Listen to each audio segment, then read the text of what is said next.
Pendant des millénaires, les plantes et les animaux, et donc les ressources génétiques dont ils sont composés, ont fait l'objet d'échanges entre les pays. Les produits étrangers associés à des connaissances traditionnelles entourant leurs propriétés ont enrichi les peuples et sociétés d'ailleurs. Pour que le commerce et les échanges de ressources génétiques perdurent et prospèrent, les partenaires doivent partager équitablement les avantages issus de leur utilisation et prévenir toute surexploitation de la diversité biologique. Dans les secteurs alimentaires, pharmaceutiques et cosmétiques par exemple, ces règles n'ont pas toujours été respectées.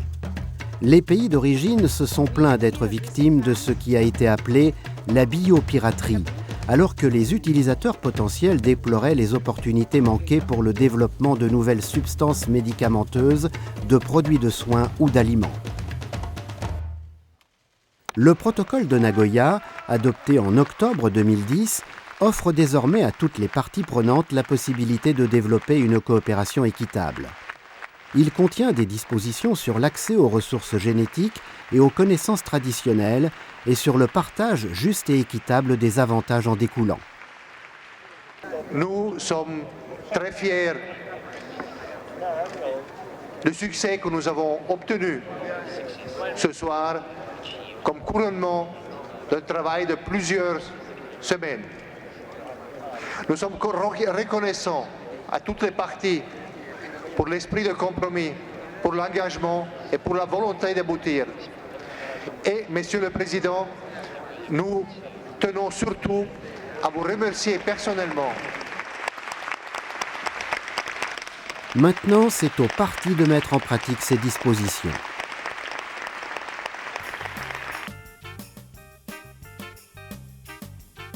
Mais en quoi consiste exactement ce protocole ? Notre planète recèle des richesses et nous en sommes conscients. Les animaux, plantes et micro-organismes contiennent des milliards de ressources génétiques utiles. Un long chemin a été parcouru depuis le recours aux animaux, aux céréales et aux plantes, jusqu'à la découverte des premiers antibiotiques. Et bon nombre de ces ressources génétiques sont utilisées pour fabriquer des médicaments, des aliments, des produits cosmétiques ou d'autres produits importants. Mais une grande partie des richesses que la nature nous réserve n'a toujours pas été découverte. Prenons par exemple une plante cachée au fond de la forêt tropicale. Seuls les habitants locaux ont des connaissances sur l'utilisation de la plante, alors que sa composition génétique pourrait bénéficier à des millions de personnes à travers le monde. Pour le progrès de l'humanité, il est important de partager et de mettre à profit les ressources génétiques mondiales. C'est pour cela que nous avons besoin de règles convenues au niveau international en matière d'APA, accès et partage des avantages liés aux ressources génétiques. En 1992, à l'occasion du sommet de la Terre de Rio, 172 pays ont adopté la CDB, la Convention sur la diversité biologique, et établi les principes de base de l'APA. Mais que signifie pour les parties cet accord international ? Chaque pays détient des droits sur les animaux, les plantes et les ressources génétiques qui se trouvent sur son territoire. Quiconque venant d'un autre pays et voulant utiliser ces ressources est tenu de respecter ses droits de souveraineté. La manière d'accéder aux ressources génétiques est partager les avantages de façon juste et équitable entre ceux qui les utilisent et ceux qui les fournissent peut varier considérablement. 3 exemples africains de bioprospection, remontant à l'époque précédant l'adoption du protocole de Nagoya, soulignent les différents moyens d'y parvenir. Il s'agit du teff de l'Éthiopie, de la famille du millet, du hodia de l'Afrique du Sud et de l'arganier du Maroc. En Éthiopie, les paysans sèment et cultivent depuis 4000 ans une variété de millet appelée teff. Cette graine a une caractéristique particulière. Elle ne contient pas de gluten, substance à laquelle de nombreuses personnes sont allergiques.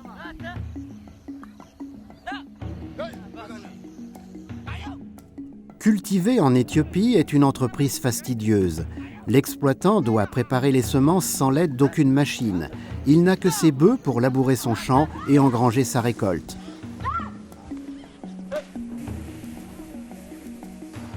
Le teff est plus rentable que toutes les autres céréales. Je peux en cultiver 6 tonnes par an. Ma famille en a planté pour se nourrir et j'en vends. Tout le monde mange du teff ici. Ici, en Éthiopie, le teff est surtout utilisé pour préparer des miches de pain rond, des plats appelés injera. qui sont l'un des principaux aliments de base du pays. Je ne pense pas qu'on pourrait survivre sans le teff. Il nous donne tout ce dont nous avons besoin. Notre famille n'a jamais vraiment été malade. L'injera est comme un médicament pour nous.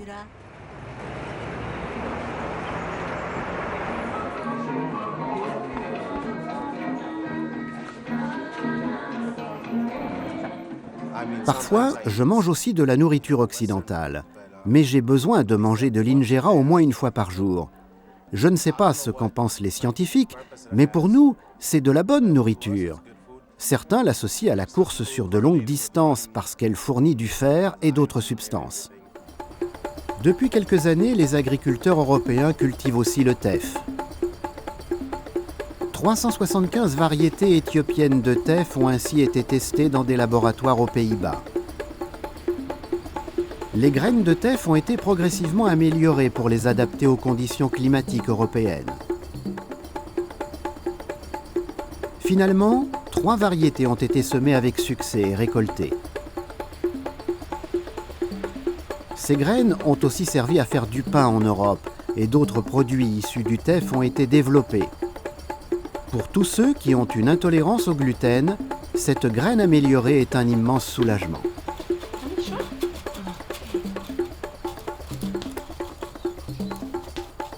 Au début, c'était vraiment difficile pour nous, surtout pour modifier notre alimentation, mais maintenant, nous nous sommes habitués. Nous n'avons plus du tout de farine normale à la maison. Nous n'avons que de la farine sans gluten, ça marche très bien, vraiment.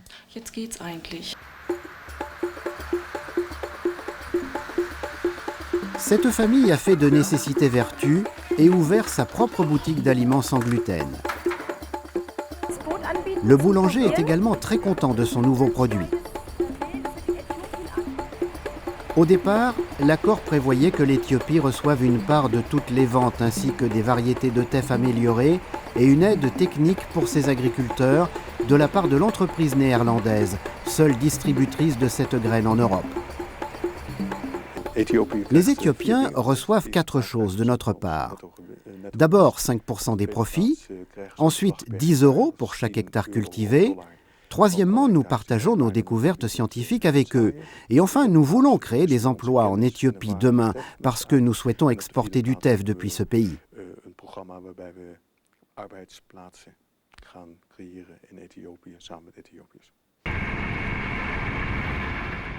Nous devons changer la façon dont nous fonctionnons parce que nous avons besoin de plus de nourriture et parce que la population augmente.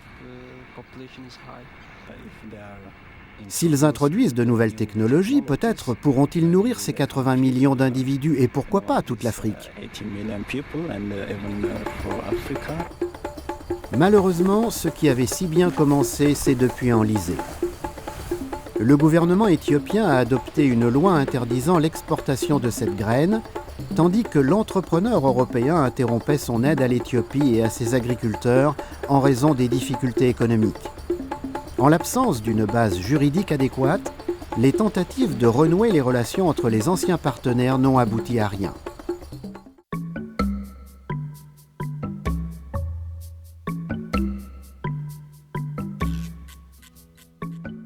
Les San vivent dans le désert du Kalahari dans le sud de l'Afrique.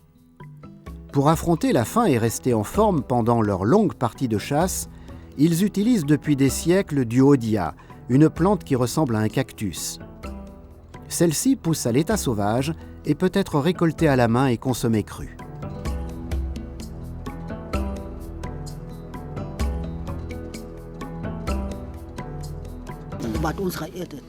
Les anciens nous disaient « Mangez ça et vous n'aurez pas faim. Vous ne recevez pas de nourriture, mais vous n'avez pas faim. »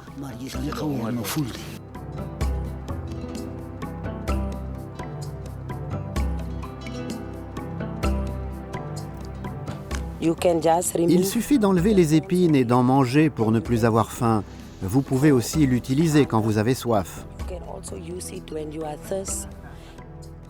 Des scientifiques sud-africains se sont penchés sur la plante pour déceler le secret de ses composantes coupe-faim. Ils sont parvenus à isoler l'agent P57 et ont déposé une demande de brevet en 1996. Avoir moins faim, voilà qui pourrait aider de nombreuses personnes obèses à perdre du poids. Il existe un immense marché mondial pour les produits diététiques. Des multinationales actives dans les secteurs pharmaceutiques et alimentaires ont acquis la licence P57 et espèrent aujourd'hui voir leur vente atteindre des millions de dollars. Lorsque les SAN ont entendu parler de ce brevet et de la licence accordée par l'Institut de recherche sud-africain, ils ont exigé de recevoir une partie des éventuels bénéfices et demandé une récolte durable de leur Odia. Cependant, l'affaire a soulevé de nombreuses interrogations et controverses. Il m'est très difficile de signer cet accord pour de l'argent en échange de Odia ou de Koba. Je sais que mon peuple apparaît en première page, mais dans le document même, ce sont mes connaissances qui sont volées.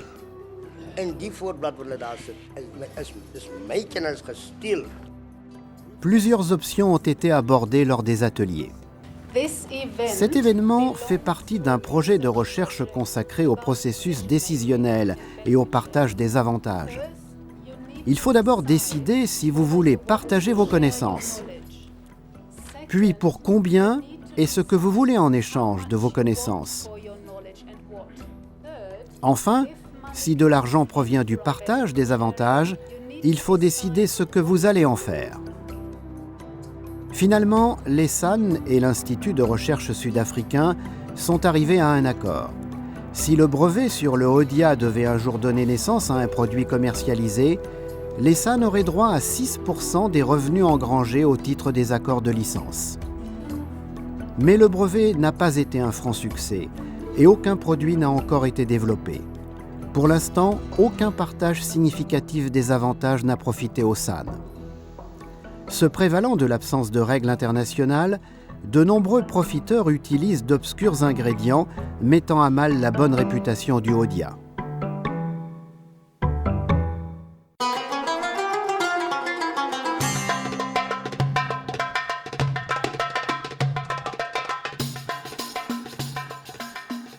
Au Maroc, les femmes berbères cueillent les fruits et les feuilles de l'arganier depuis le XIIIe siècle.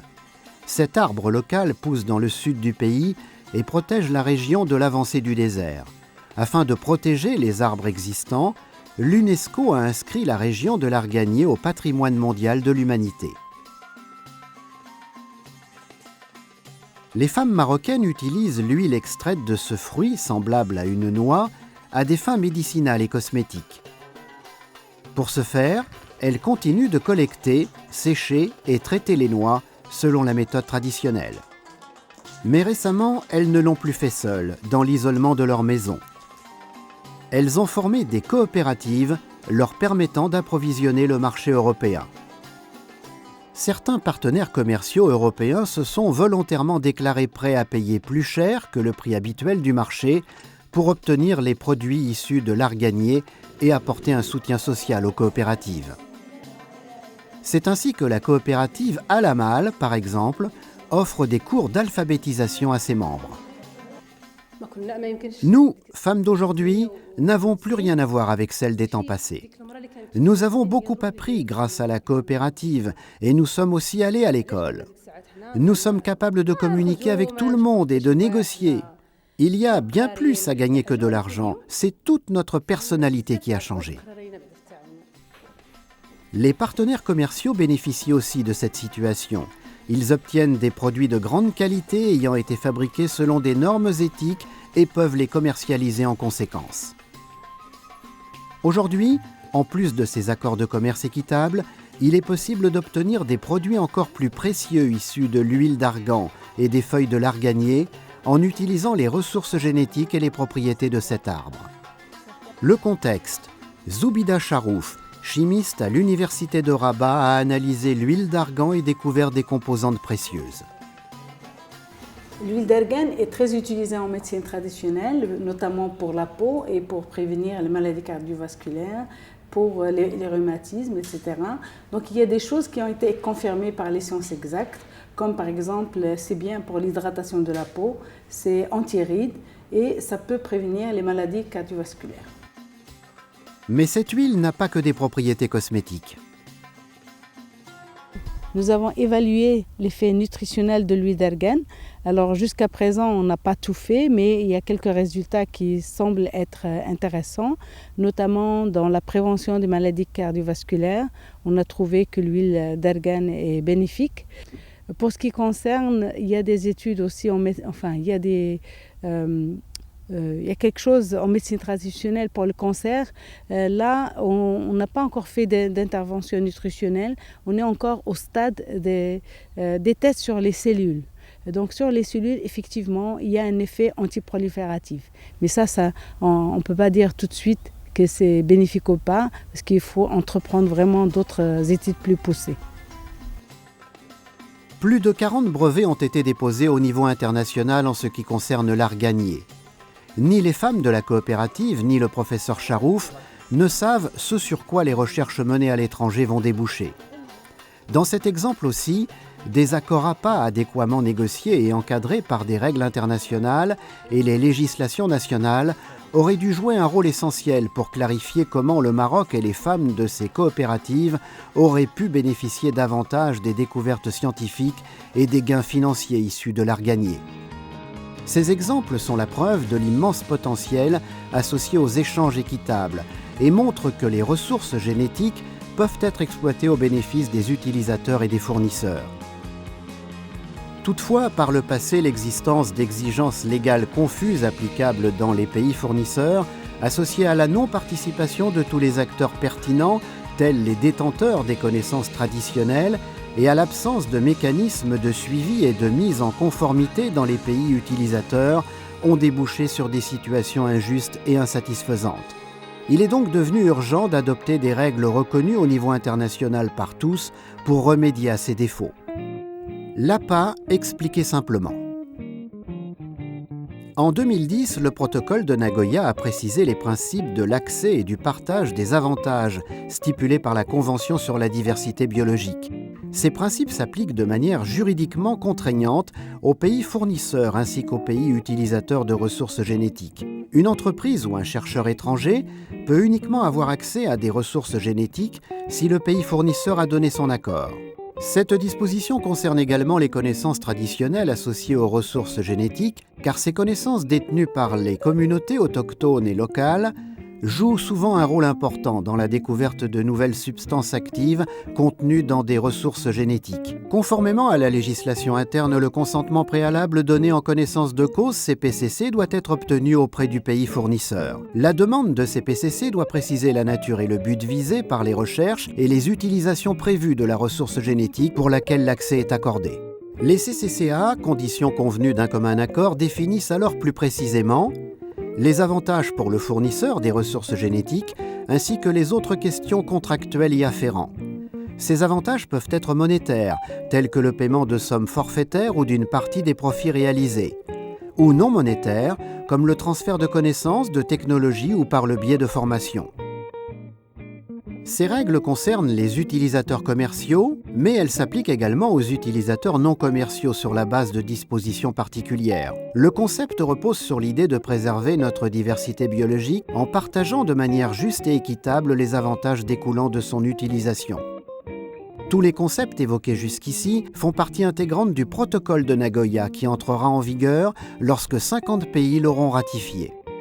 Il a pour but de garantir un accès approprié aux ressources génétiques et le partage des avantages qui découlent de leur utilisation. Il vise à renforcer la certitude juridique pour toutes les parties impliquées dans l'utilisation des ressources génétiques. À cela s'ajoute un autre élément important qui vient compléter le protocole. Des points de contrôle officiels devront désormais être désignés dans les pays où sont utilisées des ressources génétiques. Tout au long des processus de recherche et de développement, ces points de contrôle contribueront à vérifier si le consentement préalable donné en connaissance de cause, CPCC, a été obtenu et si des conditions convenues d'un commun accord, CCCA, ont été établies. Les informations recueillies sont ensuite transmises aux autorités pertinentes et à une base de données spécifique, le centre d'échange sur l'APA. Elles peuvent ainsi être consultées par le pays qui a fourni les ressources. Cette procédure permet de suivre une ressource génétique du fournisseur à l'utilisateur, depuis l'innovation jusqu'à une éventuelle commercialisation, lorsque la ressource a quitté le pays fournisseur. Cela contribue à garantir un partage équitable des avantages si un produit à base de ressources génétiques est mis sur le marché. Tous les pays ayant ratifié le protocole de Nagoya doivent maintenant traduire ces dispositions dans une législation nationale qui reflète les intérêts de l'ensemble des parties prenantes concernées. Que ce soit dans les pays fournisseurs ou utilisateurs, le temps est venu de s'y mettre. Les gouvernements doivent se fixer des objectifs pour concrétiser la législation sur l'APA dans leur pays, en coopération avec tous les groupes concernés, détenteurs de connaissances traditionnelles, scientifiques, entreprises et ONG luttant pour la préservation de la biodiversité ou un commerce équitable. Ils doivent également préciser les étapes à franchir sur cette voie.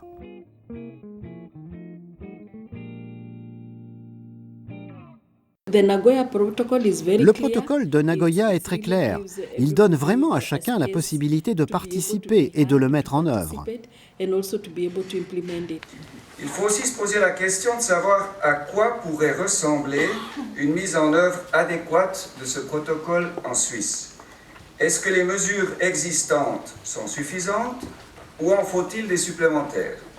Prenons par exemple les mesures destinées au contrôle d'une obtention légale des ressources génétiques utilisées en Suisse ou aux mesures destinées à vérifier si les avantages ont été partagés de manière juste et équitable. Qui contrôle quoi et qui est responsable de quoi? La situation qui a été citée par M. Mayenberg, c'est une entreprise suisse qui ne respecte pas une législation sud-africaine. Nous pensons qu'il existe un lien fort entre l'APA et les entreprises. Le secteur privé sera ou devrait être un acteur clé primordial dans ce processus. Notre vocation n'était pas de faire de l'argent, mais de créer un partenariat et un projet pilote qui engrange des bénéfices en échange de savoirs traditionnels. C'est ça ce qui est bien. Ici, en Suisse, un processus d'approbation est nécessaire. Nous avons tous la possibilité de donner notre avis. Évidemment, nous ne souhaitons que quelques points de contrôle. Nous voulons nous limiter à ce qui est vraiment nécessaire et rien de plus. C'est désormais une obligation pour le gouvernement. Si vous avez déjà endossé, signé, voire ratifié le protocole de Nagoya, vous êtes obligé de veiller à respecter et reconnaître les droits des communautés.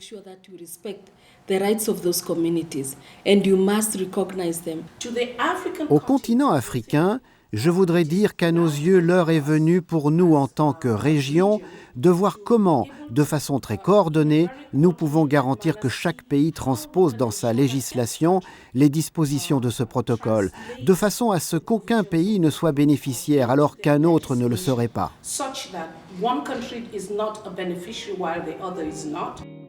Les premiers gouvernements se sont lancés et ont signé le protocole. Conformément aux décisions de la CDB, l'objectif est que chaque pays établisse d'ici 2015 le cadre juridique nécessaire à la concrétisation de l'APA, et ce pour le bénéfice de la nature et des populations. Dans ce but, quelles questions importantes convient-il aujourd'hui de se poser? De quoi avons-nous besoin pour ratifier le protocole de Nagoya? Qui doit participer à la mise en œuvre du protocole APA dans votre pays? Quel ministère représentant de groupes d'intérêt, ONG, communautés locales? Quelle autorité sera chargée de piloter le processus, de rassembler les propositions et d'organiser l'autorité nationale, point focal? Comment l'accès aux ressources génétiques sera-t-il accordé? Comment les connaissances traditionnelles peuvent-elles être protégées et promues? Qui profitera du partage des avantages et quelle sorte de partage peut-on considérer comme durable? Comment encourager la transparence et l'efficacité des accords? Comment garantir que les processus nécessaires seront mis en place dans des délais raisonnables? À quoi doit ressembler un certificat APA? Quelles informations transmettre au centre d'échange APA? Quel type de normes juridiques devrait-on imposer pour le CCPP et le CCCA? Quelles sont les législations existantes qui doivent être adaptées et quel type de loi doit-on adopter pour créer le cadre juridique nécessaire? Ce n'est que quand ces questions auront été traitées et que les règles en matière d'APA prévues par le protocole de Nagoya auront été instaurées qu'il sera possible de partager et d'utiliser les ressources génétiques sur une base équitable. Une situation gagnant-gagnant-gagnant dont bénéficieront les utilisateurs, les fournisseurs et la nature.